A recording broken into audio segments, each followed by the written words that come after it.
বিসমিল্লাহির রহমানির রহিম। আসসালামু আলাইকুম প্রিয় দর্শক, আজকের ভিডিওতে আমি ফটিকছড়িতে উৎপাদিত এক বিশেষ মূলা বান্ডারি মূলা সম্পর্কে জানাবো।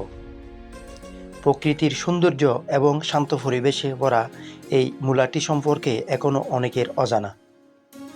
চলুন একসাথে আবিষ্কার করি কেন বান্ডারি মূলা আমাদের কাছে বিশেষ। এই ভিডিওতে ফুটেজগুলো পরিষ্কারভাবে দেখানোর জন্য গ্রাফিক্সের সাহায্য নিয়েছি। ফটিকছড়ির বান্ডারি মূলা চট্টগ্রামের ফটিকছড়ি উপজেলায় উৎপাদিত একটি বিশেষ প্রকারের মূলা, যা তার বিশাল আকার ও স্বাদের জন্য দেশ জুড়ে পরিচিত। প্রতিটি মূলার ওজন 5 থেকে 15 কেজি পর্যন্ত হয়। এটি মূলত হালদা নদীর চরাঞ্চলের উর্বর পলি মাটিতে চাষ করা হয়, যা মূলার আকার ও স্বাদের জন্য বিশেষ ভূমিকা পালন করে।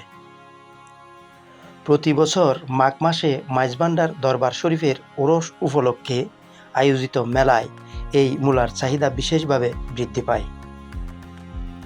ভক্তরা এই মূলা নিয়ত করে গ্রহণ করেন এবং দেশের বিভিন্ন প্রান্ত থেকে আসা মানুষ এটি কিনে নিয়ে যায়।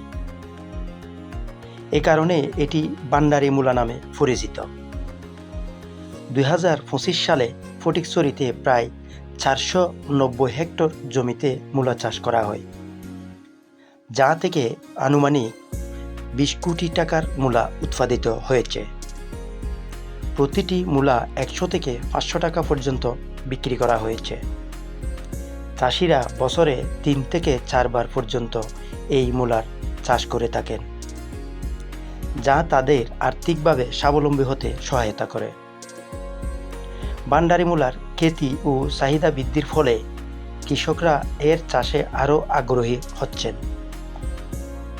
যা স্থানীয় অর্থনীতিতে ইতিবাচক প্রভাব ফেলেছে। বান্ডারি মূলা সম্পর্কে আরও অনেক অজানা তথ্য থাকতে পারে। আমি আমার সাধ্যমতে চেষ্টা করেছি বান্ডারি মূলা সম্পর্কে জানাবার। পরবর্তীতে আরও যদি নতুন কোনো তথ্য খুঁজে পাই, আপনাদেরকে আরও একটি ভিডিওর মাধ্যমে জানাতে চেষ্টা করব ইনশাআল্লাহ। সবাই ভালো থাকবেন, সুস্থ থাকবেন। আসসালামু আলাইকুম, আল্লাহ হাফেজ।